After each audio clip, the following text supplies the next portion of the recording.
श्रीरामचंद्रपुर गोष्ठी स्वास्थ्य केन्द्र रोगी कल्याण समिति बैठक अनुष्ठित। ढेंकानाल जिला कंदिया ब्लॉक अंतर्गत श्रीरामचंद्रपुर गोष्ठी स्वास्थ्य केन्द्र में 6 वर्ष पर रोगी कल्याण समिति बैठक अनुष्ठित हो जाइछि। विगत सरकार विकास कथा कही डिंडिम पिटुथिबा बेले तत्कालीन विधायक रोगी कल्याण समिति बैठक करी समस्त को चकित करथिले।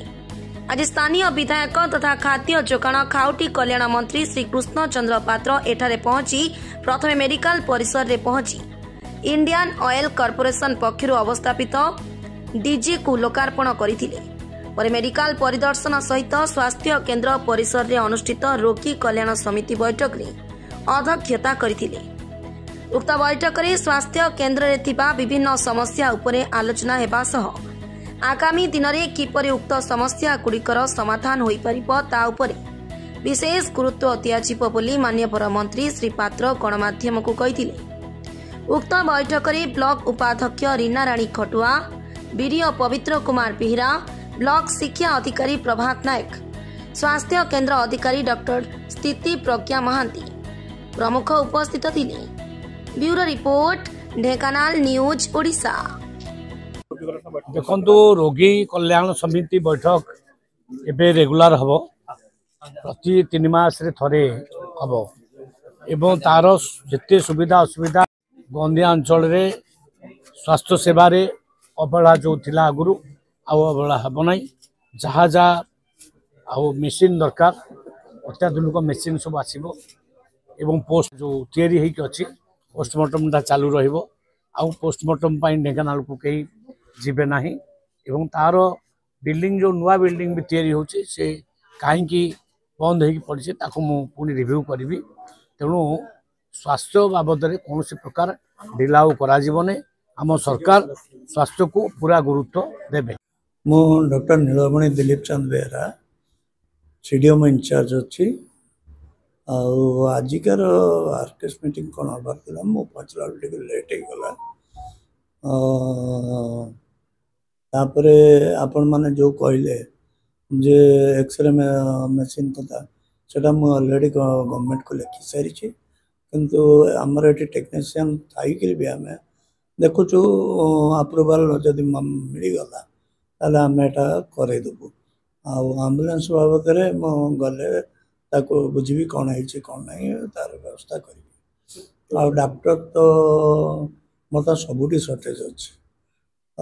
इवेन भुवन रे आम 2टा डॉक्टर चलुचु बड़ कष्ट सेमती ओडापड़ा महापुर भी प्रॉब्लम होता है भी सॉल्व कराई देखिए कौन हो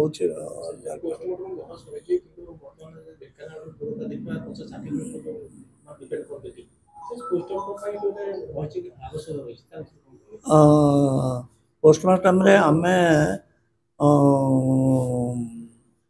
2 जन पिला एठू जाइए ट्रेनिंग नापी किंतु ट्रेनिंग से माने नेले नहीं पड़े आसिले जोटा कि आम बहुत रिक्वेस्ट कलु से भी पड़े आसिले है नहीं तापर सेठी आम जन को भी ट्रेनिंग देलु जे एठकी आसी करने जे कि आमर सेठी जे पूर्व जे पोस्टमार्टम करूला से तार रिलेशन हे सी जिते मरीगले बर्तमान सी से जगार जगार रहा तेणु एपर्यंत पिला कहीं राजी होना पोस्टमार्टम करने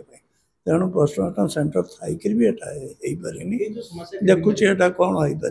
पार व्यवस्था कर। नमस्कार, मु डॉक्टर स्थित प्रज्ञा महांती एमओ इंचार्ज सीएससी श्रीरामचंद्रपुर। आज मंत्री माननीय मंत्री आसते मेडिकल को उद्घाटन कले जो 5 वर्ष है जो रोगी कल्याण बैठक आमर रोगी कल्याण समिति जनरल बॉडी मीटिंग दीर्घ 5-6 वर्ष धरी हो नाला जहाँ हो आज माननीय मंत्री कृपार आज प्रथम थर पर यही वर्ष फाइनेंशियल ईयर रे स्टार्ट होती इंडियन ऑयल तरफ रोगी कल्याण समिति को गोटे डीजी सेट एवं लैबोरेटरी कि एनालाइजर से प्रदान करपाखी 7-8 लाख डीजी सेट और एनालाइजर भी सेमती 7-8 लाख से डोनेट कर को मंत्री एवं उद्घाटन कले। बाकी रोगी कल्याण समिति बैठक चेयरमैन माने अध्यक्षता कले कर सारिक आम आमर मेडिकल विभिन्न असुविधा विषय मंत्री को अवगत कलु कला मंत्री आमको प्रतिश्रुति देते आगामी दिन में से सब असुविधा केमती दूर हम स्पेशलिस्ट डॉक्टर केमती पोस्टिंग हे स्वीपर मानकर सालारी जो पाखे 6 मास है पाऊना से केमती प्रति मसरे पाइबे ये सब व्यवस्था ता सहित हॉस्पिटल नुआ बिल्डिंग केमती शीघ्र कार्यक्षम हम एवं laboratory special room special building केमती तैयारी हम ता सहित स्टाफ मैंने रही क्वार्टर केमती नुआ तैयारी हम से विषय ध्यान देवाई प्रतिश्रुति देते मेडिकल जो मैन पावर अभाव रही हाँ ताको दूरीकरण आम मंत्री को कहीचु मंत्री कहते सी स्वास्थ्य मंत्री सहित कथा विषय यथाशीघ्र पदक्षेप ने जो एनालाइजर कथा कहते डीजी सेट लोक मान सेवा केमती लगे एबे डीजी सेट इनागुरेशन हो गला इनागुरेशन हला पर लोकार्पण हो गला तेणु एबे मेन से प्रोब्लेम अच्छी तेलर व्यवस्था आम सीडीएम सार को कही से बाबद को पैसा आनिबो फंड रिलीज हला पर आम सेटा को संपूर्ण कार्यक्रम कर गोटे हमर जो एक्सरे टेक्नीशियन थिले भी एक्सरे मशीन आसिन ता नै कोन हाँ आम मंत्री को ए विषय जनईचु जे एक्सरे मशीन नाही किंतु तार अमाउंट पाखापाखि 4 लाख 4.5 लाख मशीन टा आसुची अति कम रे तेणु आम तो ताकू रोगी कल्याण समिति तरफ किनी परिबानी तथापि आम डिस्ट्रिक्ट रे कथा हबु कथा हेले आम जो निदान फंड बहुत बाकी रहउची पड़िकी रहउची लक्ष लक्ष टका पड़िकी रही से फंड रो जदि आम डिस्ट्रिक्ट एडमिनिस्ट्रेशन द्वारा गोटे एक्सरे मशीन अणा जाई परिबो ताले लोकंकर बहुत काम लागि जो एनालाइजर कथा कहन से को सेवा लागि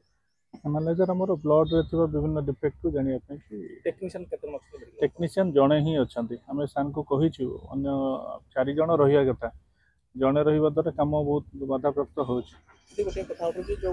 एनालाइजर कथा कहते जो डीजी कथा कहते डीजी अच्छी तेल ना एनालाइजर अच्छी मैन पावर ना नहीं डीजी कि फाइनेंशियल ईयर नुआ फाइनेंशियल ईयर आरंभ है आम पाखे डीजी नाला ऑफिशियली तेणु इनागुरेशन है ये रोगी कल्याण समिति एंट्री हो गला